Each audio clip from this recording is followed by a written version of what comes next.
Example 2, the total distance traveled in a dog sled race is 140 miles from the paw to Flin Flon. The conditions were excellent on the way to Flin Flon. However, bad weather caused the winner's average speed to decrease by 6 miles per hour on the return trip. The total time for the trip was 8.5 hours. What was the winning dog team's average speed on the way to Flin Flon? So we need to know the formula for velocity or speed is distance over time. I've set up a chart here with distance, velocity, and time. We also need to know the relationship between time. This formula came from rearranging this formula to solve for d. So if I was to cross multiply this formula, I would get d is equal to v times t. And to isolate t, I would divide off that v. So I would get t is equal to distance over velocity. So that's where this came from.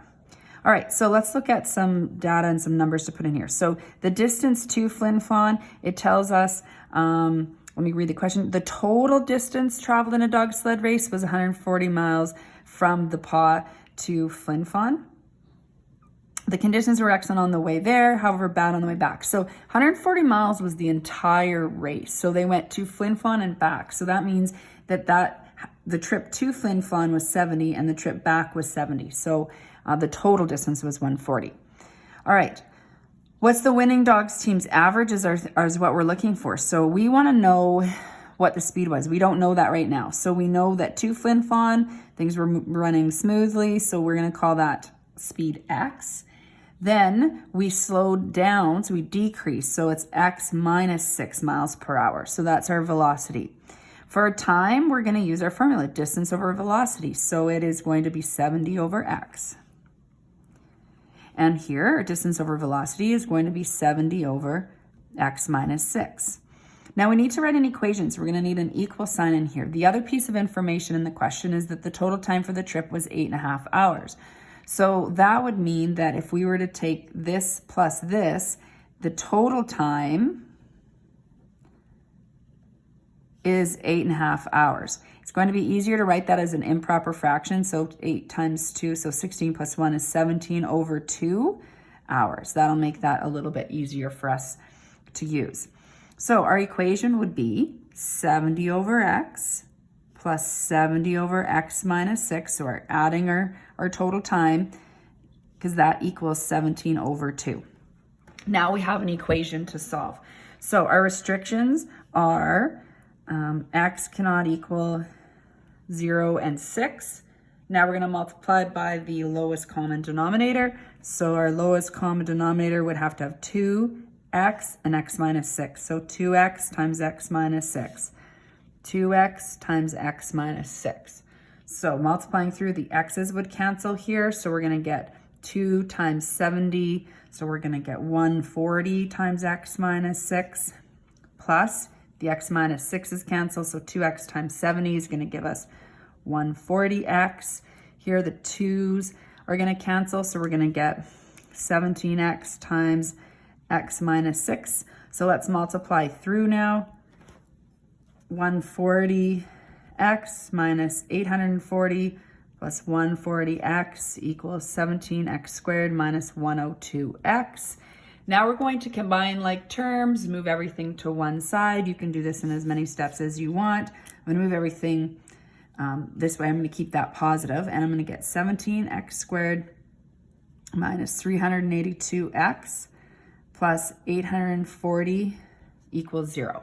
Now these are large numbers. That would be probably tricky to even attempt to factor. I'm not sure if it does factor, so I'm going to use the quadratic formula. So we're going to write down our formula. X equals negative b plus or minus the square root of b squared minus 4ac over 2a. And we're going to plug in our numbers. So we have negative 382 plus or minus the square root of negative 382. There must be brackets around that because it's a negative.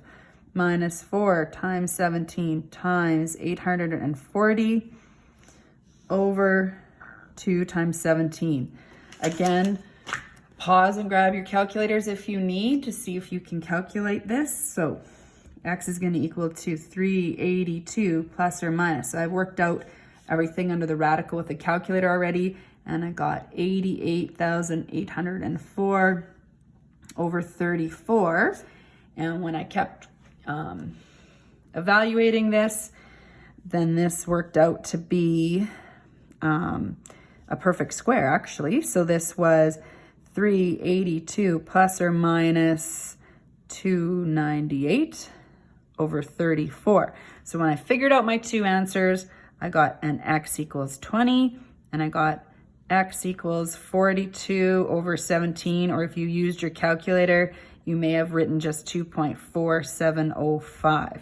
So I've got two answers now. Neither of them are negative, so it doesn't really stand out maybe which one matches my question. But let's take a look at my table again. Remember that x is right here, velocity. So 20 would make sense, so would 2.4. But when I use this, if I use 20 minus 6, I get 14 on the return trip. If I use 2.4 minus 6 would give me a -1.